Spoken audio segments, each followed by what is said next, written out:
Dans ce podcast, découvrez le quotidien d'un tribunal correctionnel au plus près de la réalité. Exceptionnellement, l'enregistrement des audiences que vous allez entendre a été autorisé. Bienvenue dans Justice en direct. Nous remercions Pierre Gouzen, ancien président de la Chambre correctionnelle d'Avignon.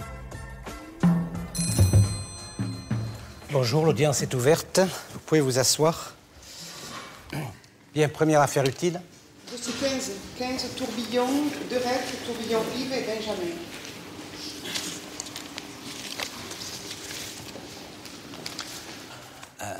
Donc il est reproché à M. Martial de Retz, qui sera jugé par défaut, d'avoir à Fontaine-de-Vaucluse volontairement exercé des violences sur Benjamin Tourbillon, violence inférieure à 8 jours d'incapacité. M. Tourbillon, il vous est également reproché le 12 mai d'avoir exercé des violences sur Martial de Retz, violences n'ayant pas entraîné 8 jours d'incapacité, et vous n'avez jamais été condamné.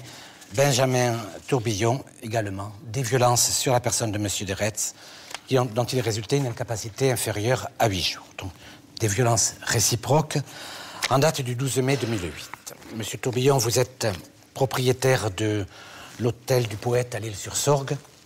Et ce 12 mai, il y avait un véhicule qui vous gênait. Vous demandez donc au propriétaire de le déplacer. Et apparemment, assez rapidement, vous étiez avec votre fils. Assez rapidement, le ton monte et va finir par une altercation et une bagarre. Et comme souvent dans ce genre de faits, chacun dit « c'est l'autre qui a commencé et je n'ai fait que me défendre ». Sauf vous, il faut bien le dire, monsieur Tourbillon, qui avait contesté avoir porté des coups. Vous étiez présent, vous l'avez reconnu, mais vous avez indiqué que vous n'aviez pas frappé. Je vous donne la parole.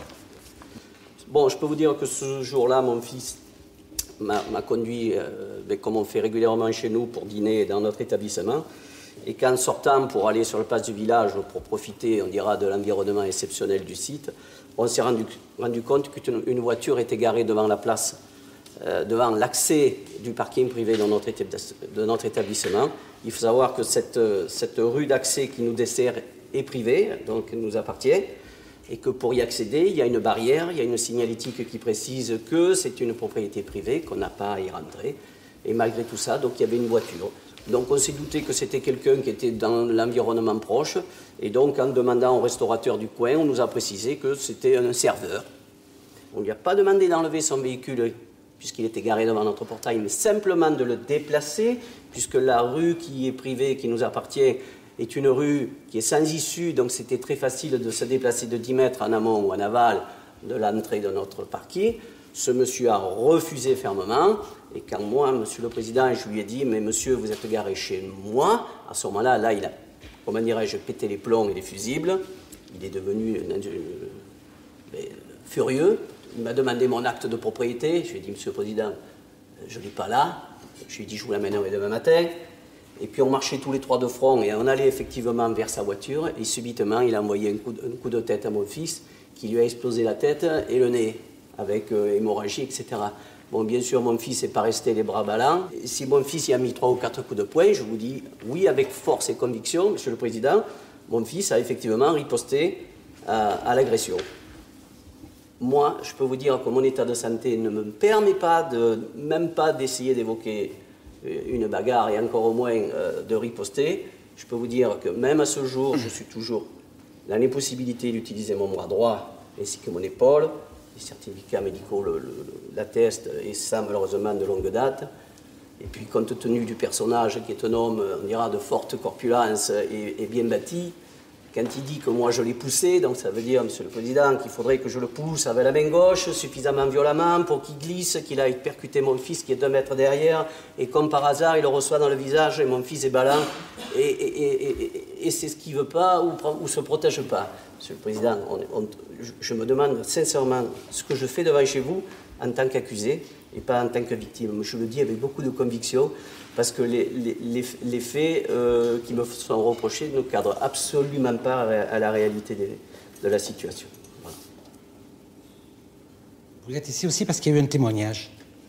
J'ai vu à ce moment-là une bagarre entre 3 personnes. Une se trouvait au sol et apparemment c'était M. de Retz. Les deux autres étaient debout et lui donnaient des coups de pied. J'ai crié « Arrêtez, arrêtez ». Une des personnes qui se trouvait debout m'a reconnu. C'est là que j'ai reconnu M. Tourbillon père. Ensuite, ils m'ont tous les deux regardé, les deux tourbillons, et ont arrêté de frapper la personne qui se trouvait au sol. Ben, je conteste ces faits-là. Déjà, Monsieur le Président, il n'y avait pas une personne par terre, mais deux, à savoir mon fils et ce monsieur. Ils étaient effectivement tous les deux par terre, parce que mon fils s'est fait entraîner par ce monsieur. Et je peux vous dire que sans mon fils Benjamin, mais c'est moi qui me serais fait sûrement violenter et agresser, parce que étant dans l'incapacité de riposter de quoi que ce soit, je n'avais aucune parade dans ce genre de situation. Je peux vous dire qu'on a fui ensuite l'événement, qu'on est parti en courant chez nous, qu'on a appelé la gendarmerie de l'Île-sur-Sorgue pour essayer de trouver ce monsieur, pour essayer de l'interpeller, et que nous ne sommes pas les justiciers du quartier, et qu'on n'est pas là pour se battre chaque fois que malheureusement quelqu'un est sur nos places de parking et qui ne souhaite pas se déplacer. Donc moi je... Alors vous, Benjamin, vous avez eu une fracture du nez, non? Oui, fracture du nez. C'est ça. Qui correspond peut-être au coup de tête ou au coup de boule, comme on dit. Un coup de tête que j'ai reçu, ouais. Et donc, votre position, c'est tout de suite, ça a été la première. J'ai le temps de reprendre un peu connaissance, parce que vous doutez bien que la tête en sang, un peu sonné, bien sûr, et après, pour me défendre moi et défendre mon père, j'ai sauté dessus, et voilà, c'est un geste humain de défense, tout simplement. Voilà. Je précise que le témoin, dont je viens de lire des passages, a relevé qu'elle n'avait pas assisté à l'origine de l'altercation.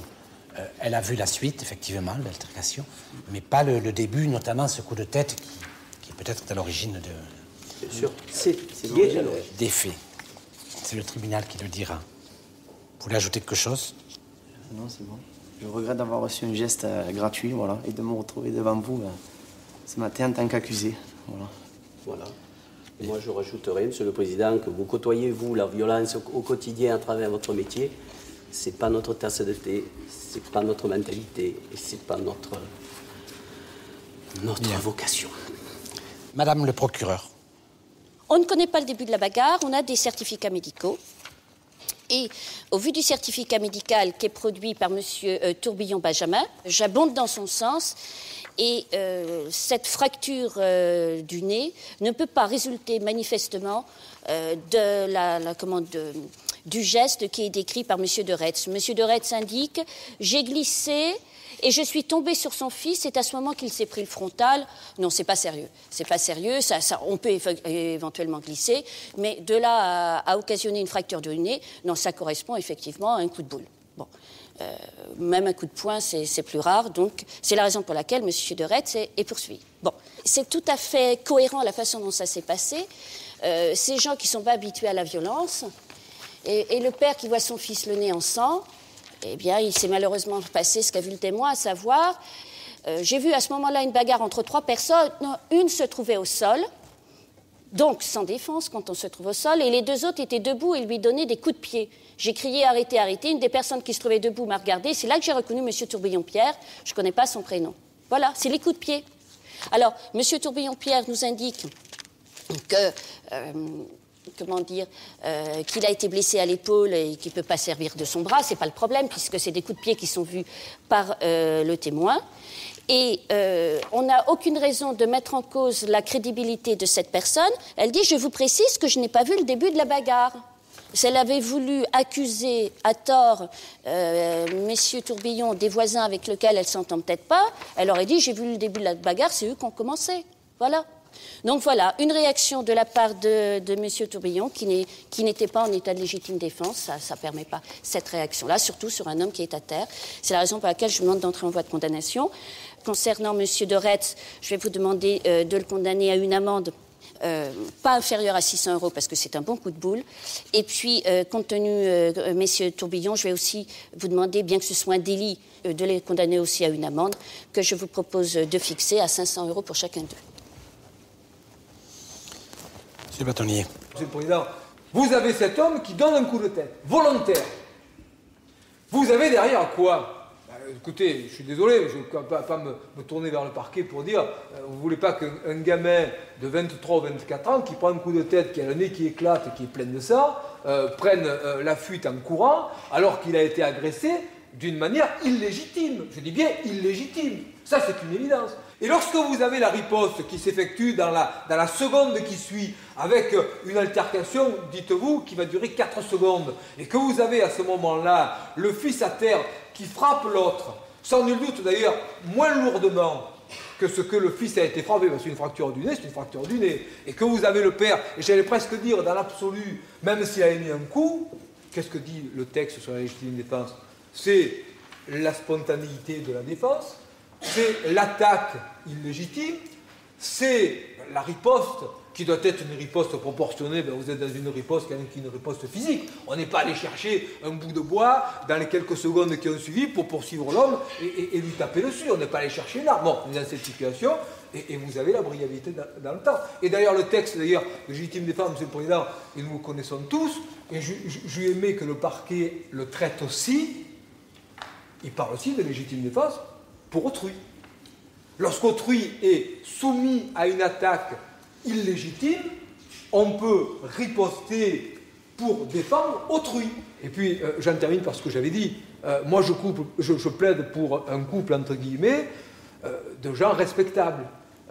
Et qui, bien évidemment, espèrent ressortir de cette juridiction sans tâche et sans quelque condamnation que ce soit. C'est la raison pour laquelle je pense que le tribunal devra nécessairement entrer en voie de relax au regard des faits qui étaient qualifiés de délit, mais dont je pense que les explications que je vous ai fournies permettent de qualifier de légitime défense.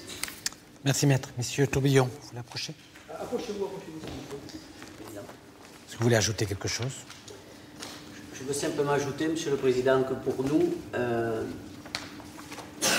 l'honneur est important, d'accord, et que sortir d'ici avec un sursis de quoi que ce soit serait pour nous une erreur, et que la justice se serait trompée sur notre cas. Et je peux vous dire que pour nous, c'est quelque chose qui serait très mal perçu. C'est une amende qui était requise à votre compte. L'audience est suspendue quelques instants.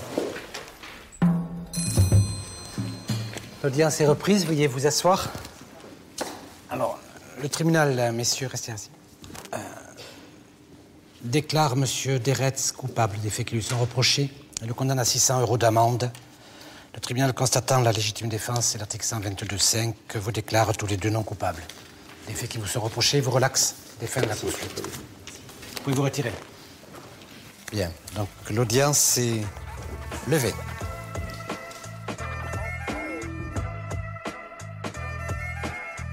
Vous venez d'écouter Justice en direct. Si vous avez aimé ce podcast, vous pouvez vous abonner sur votre plateforme de podcast préférée et suivre Initial Studio sur les réseaux sociaux. Justice en direct est une coproduction Initial Studio et Morgane Productions. Ce podcast est une adaptation de la série documentaire En direct du tribunal, produit par Morgane Productions, écrit par Samuel Luret et réalisé par Benoît Grimont. Production exécutive du podcast Initial Studio. Production éditoriale du podcast Sarah Koskiewicz. Montage Victor Benabou.